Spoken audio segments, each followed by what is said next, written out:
Welcome back to Rubbing Minds, and of course the conversation is still ongoing on social media, hashtag Rubbing Minds, and don't forget you can tweet at us at YNigerTV. We have a clinical psychologist in the studio with us. We're talking mostly about the issue of depression, suicide, and the growing rate of suicide in the country. You all know very well of the story of the doctor who jumped off the 3rd Mainland Bridge, his body found 3 days later. Another story of a woman who wanted to do the same but was rescued, and a couple of other ones in the university, tertiary institution, where a student took his life just like that. Onyekachi Akwerike, nice to meet you. Thank you very Great to have you in the studio with us. I'll start with a very obvious question. What is depression? All right then, thank you so very much for that question. Essentially because a whole lot of people do not understand what depression really is. Oftentimes it's confused as sadness, but really it's not. Depression is a common but very serious mental illness that is characterized by changes in brain chemistry. Now it could be caused by several factors, but it basically alters the way we think, the way we feel, and the way we act negatively. And it also impairs or affects our daily function. It affects the way our ability to function at work, our ability to function at home.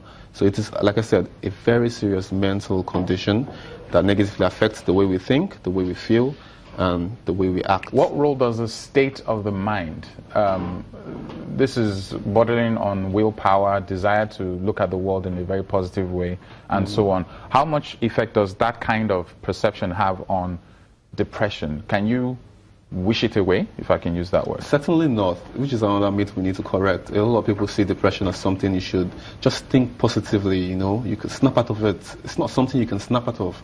It's an illness, and like every other illness, you would need professional help to get over it. And the challenge we have is a whole lot of people are not seeking professional help. I think we'll get there during the course of our discourse, but professional help is what should be sought when an individual feels like they have depression. Like you said, having a positive outlook towards life helps.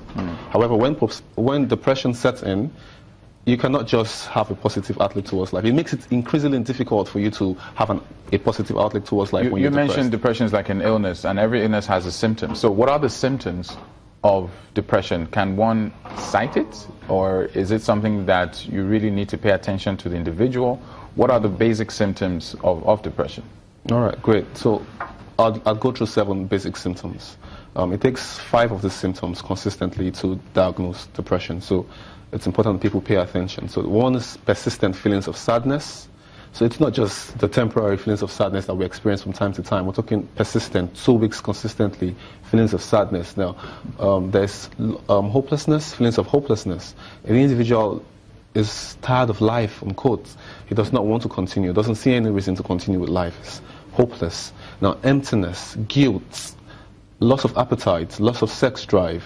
And these are certain symptoms of depression. Now, any individual who feels these symptoms, like I said, 5 of these symptoms consistently should raise eyebrows and should look for help.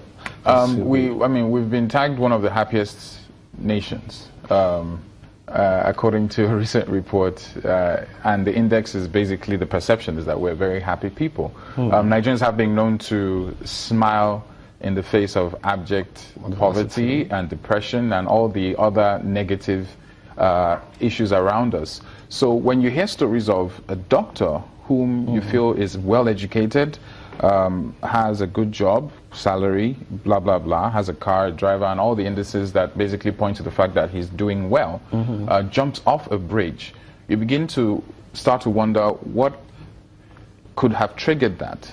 In terms of, could this happen to anybody? And if it does happen to anybody, how can we reverse those symptoms, if I can use that word? Again, I like the fact that you stated that perception, based on people's perception, that Nigerians are very happy people. I tell you for free that people who are depressed oftentimes appear to be happy. Now, the truth of the matter is depressed people try as much as possible to conceal their emotions, to make people not see that they are struggling, except people who are really close to them, except people who care enough to ask how they're doing. So it's possible for you to see someone who is cheerful, someone who is concerned about other people, living life happily, unquote, but who's broken deep inside. And then the next thing you hear is about a person try to kill himself, and you'll be wondering, that's because depression doesn't show on the face. The person could put up a front and put up a picture of what he wants you to see, okay? Which is why we talk about people feeling something and saying something. And the only way you can tell that if someone is depressed is if they talk about it, they open up about it. Or if you're close to them and then you see that, okay, this person is basically not as happy as he used to be, is not eating as much as he used to, has reduced energy levels, you know, paying close attention to the person. But without paying close attention, without asking the person questions, there's really no way to tell. But like you said, once an individual sees that he's depressed and has all the symptoms, it's important that they seek help. Now, once they seek help, depression can be cured. It can be treated. Now, there are two ways to this treatment, either by medication or by psychotherapy. Now, a combination of both techniques is oftentimes most effective. So if you have feelings of, if you feel like you might be depressed, speak to your doctor.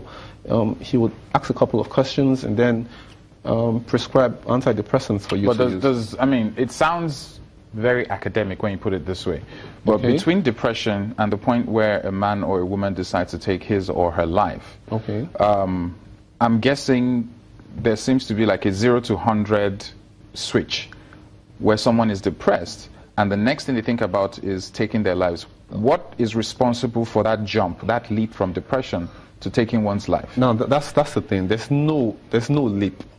Individuals who are depressed, okay, one of the symptoms of depression is feelings of hopelessness and suicidal ideations. So it is just a function of the illness itself. There's no leap. So individuals who might have the right social support, okay, might not decide to go on taking their life, especially when they get that help. But an individual does not have that social support and consistently feels as if it's hopeless. Like I said earlier, hopelessness is one of the symptoms of depression.